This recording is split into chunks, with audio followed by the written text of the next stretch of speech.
రామకోటి దగ్గరికి వచ్చాను. మంచూరియా తిని నీకు కూడా చూపిస్తా. మంచూరియా తింటావా? నేనే టేస్ట్ చేసి చెప్తాలే, మళ్ళీ నీకెందుకు లేట బాధ.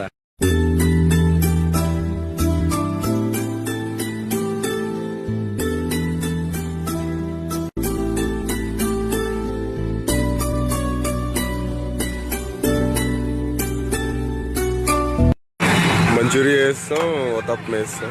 ఇప్పుడు చల్లగా బ్లాక్ కరెంట్ లస్సీ కూడా వేద్దాం.